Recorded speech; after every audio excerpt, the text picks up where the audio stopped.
15º Congresso de Ecologia do Brasil.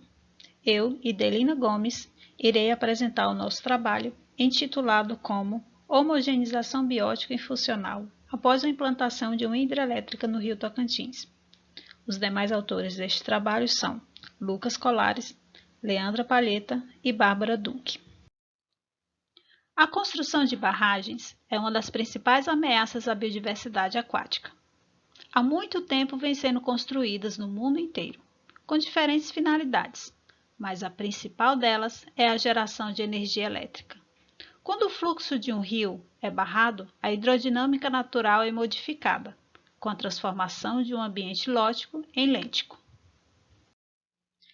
Essa modificação ambiental afeta a biodiversidade aquática desses ecossistemas.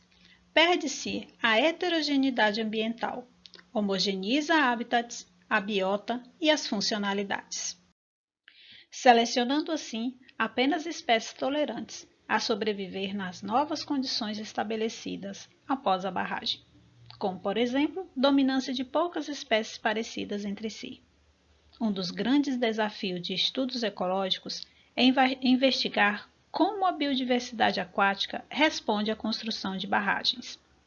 A forma mais comum de se avaliar essa resposta é através da mensuração da riqueza de espécies, antes e depois da construção da barragem.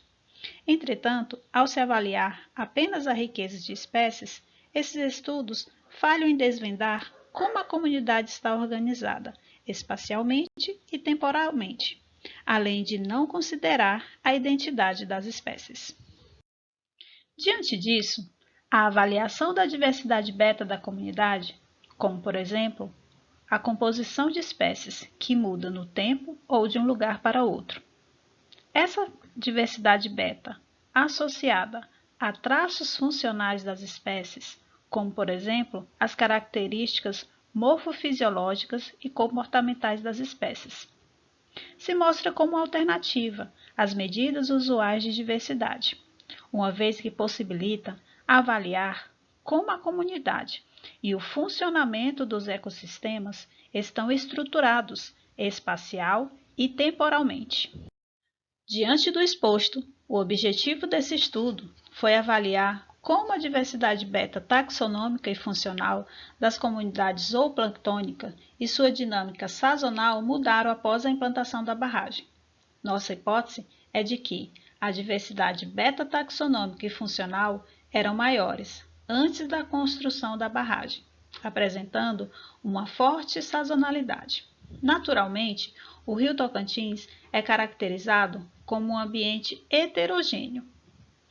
Essa heterogeneidade natural permitiria a persistência de diferentes espécies, com requisitos específicos, culminando em áreas com distintas composições de espécies, antes da inundação do rio. Porém, após a inundação, esperamos que a diversidade beta-taxonômica e funcional sejam menores e a sazonalidade não seja bem definida, refletindo uma homogeneização biótica, ambiental e funcional promovida pela hidrelétrica. Metodologia. Área de estudo. A área de estudo está localizada na área de influência direta da UHE Estreito, empreendimento hidrelétrico instalado na calha principal do Rio Tocantins. A usina está situada na divisa entre os estados do Tocantins e Maranhão. Os pontos de amostragem estão distribuídos entre os principais tributários e dentro do reservatório, totalizando 20 pontos amostrais, a montante e a jusante do empreendimento.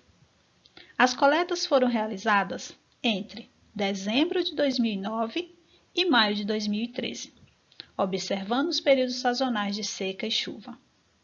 As coletas compreendem a fase em que antecede o barramento e a fase em que houve o fechamento das comportas, ou seja, a formação do reservatório. A metodologia de amostragem para zooplâncton foi realizada na calha principal de cada ponto amostral, através da filtragem de 400 litros de água, usando uma rede de plâncton, coletando sempre dos dois lados do barco para evitar possíveis perdas devido à migração do zooplâncton. As amostras foram preservadas em solução de formaldeíde 4% tamponada com carbonato de cálcio. Espécies de rotíferos, cladóceros e copépodos foram identificadas com base na literatura especializada. A abundância de indivíduos foi estimada por meio da análise de, no mínimo, de 3 subamostras, equivalente a 10% da amostra total, em uma câmara de Sedgwick-Rafter por meio de microscópio óptico. A amostra com poucos indivíduos foram contadas integralmente. Nós elencamos 9 traços funcionais das espécies de zooplâncton, usando banco de dados previamente publicados. São eles: tamanho do corpo, grupo trófico, modo de alimentação, reprodução, resposta a predadores, ciclo de vida, resposta de fuga, habitat e ambiente. Nós avaliamos a diversidade beta-taxonômica e funcional das espécies de zooplâncton, utilizando o índice de Jacquard e uma adaptação do mesmo para a diversidade beta-funcional. O cálculo do índice retoma uma matriz de comparação par a par entre amostras, com valores que variam de 0 a 1.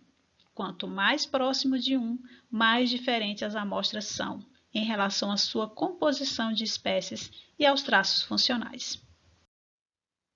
Para testar se existem diferenças significativas na diversidade beta-taxonômica e funcional do zooplâncton entre as fases pré- e pós-enchimento do reservatório e entre as estações sazonais, nós conduzimos uma análise multivariada PERMA-NOVA, de 2 vias, utilizando as matrizes de diversidade beta-taxonômica e a matriz de diversidade beta-funcional como variável resposta, utilizando como variáveis preditoras as fases pré- e pós-enchimento e a sazonalidade, seca e chuva. Resultados e discussões.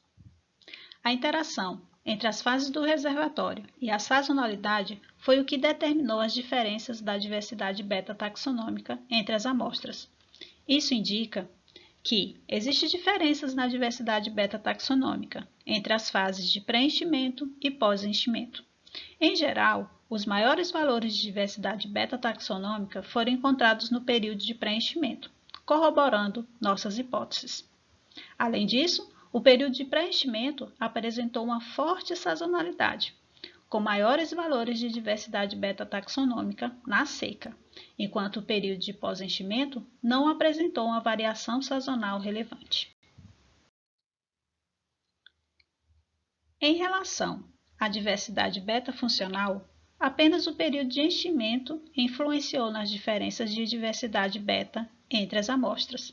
Portanto, não encontramos diferenças na diversidade beta-funcional entre as estações sazonais.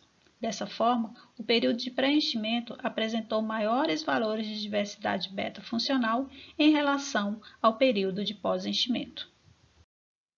Nossos resultados evidenciam uma forte homogeneização biótica, como por exemplo a composição de espécies, funcional, como por exemplo a homogeneização dos traços funcionais das espécies, e também sazonal, como por exemplo não houve diferença entre seca e chuva na fase de pós-enchimento. Concluímos que a construção da UHE estreito resultou em uma homogeneização biótica, funcional e sazonal naquele trecho do rio Tocantins. Antes do enchimento, diferentes áreas do rio eram muito diferentes entre si em relação à sua composição de espécies e aos traços funcionais dessas espécies. Entretanto, após a implantação da UHE de estreito, os diferentes locais do rio ficaram muito parecidos em composição de espécies e traços funcionais, provavelmente refletindo uma seleção ambiental por poucas espécies tolerantes às condições alteradas e funcionalmente parecidas.